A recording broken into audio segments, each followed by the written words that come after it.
welcome to livingpianos.com and virtualsheetmusic.com. I'm Robert Estrin. Today we have a response to the music pollution video. It was so tremendous, all the comments, I really appreciate it. And it's nice to see that there is almost unanimous support for this idea that music doesn't have to be played every square inch of everywhere you go to be appreciated. In fact, quite the opposite. Music is something to be listened to and treasured, not something that's relegated to the background. And in fact, the danger is that people grow up thinking that you don't really focus in on music, as I discussed in my last video. Well, what more could possibly be said about this idea of music pollution? Well, earlier today, I was on the phone and I went on hold. And you know where I'm going with this? That's right, the on-hold music. Sometimes this can be a loop of as little as 30 seconds, and if you're on hold for 4 or 5 minutes, it can drive you crazy. More than that, as you well know, the sound quality on a phone is oftentimes horrendous, so it's something you can't possibly enjoy. Worse yet, my little complaint is, why does the music have to be 10 times louder than the person talking? Well, anyway, so that's one example, but it permeates other aspects of our lives.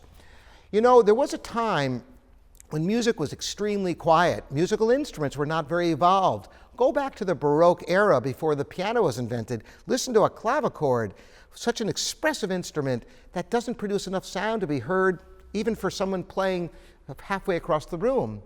Even the harpsichord, the most robust keyboard instrument, really could only be relegated to small ensembles or little chamber kind of concerts. Of course, musical instruments grew and the orchestra grew to the symphony orchestra, the piano, and then even into the 20th century, instruments continued to evolve with louder instruments like the saxophone emerging. Then, of course, the electric guitar, and before you knew it, sound, could fill stadiums. But there was always the challenge of getting clean sound. And then we came up with systems that amplified music could really reach massive levels. And the way it worked was earlier systems introduced distortion, and it was a real problem. A problem sonically, it doesn't sound pleasing. More than that, distortion could blow up speakers. So lights were invented so you could look at the levels and get the optimum level to have a good, clean, clear sound. Then the trouble started. Engineers, not being used to the fact that you had unlimited range of volume, would look at those red lights and basically tweak everything so everything was just under that red light. Well, that used to be fine before sound systems could produce 110 or 120 decibels beyond the threshold of pain. So, where do we find ourselves today? How often have you walked into a club and want to hear a group playing music, and it's so unbelievably loud that the only way you could endure it for any length of time is to put something in your ears? It's almost like mass insanity sometimes. You walk into a room and say, could this really be comfortable for everyone? Now, even in movie theaters today, sometimes the sound could be beyond the level of comfort because technology has gotten to a point where it's virtually unlimited how loud you can go. At one point, louder was better, but we've certainly reached the point where engineers have to use more than their eyes to make good sound. It's important to use your ears. Now, there's a lot to this. If you know anything about equalization curves, it's possible to make something loud and satisfying without causing ear fatigue or pain by having certain frequencies emphasized and some de-emphasized.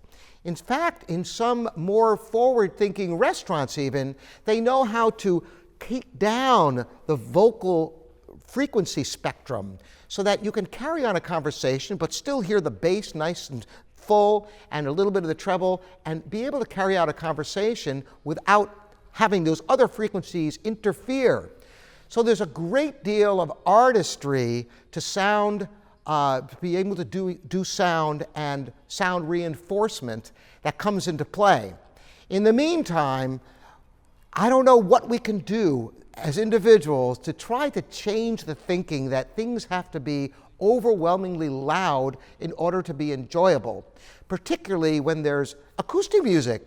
Acoustic music, of course, you have to amplify. For example, if in a jazz group, the singer has to go through a PA to balance with the louder drums and other instruments.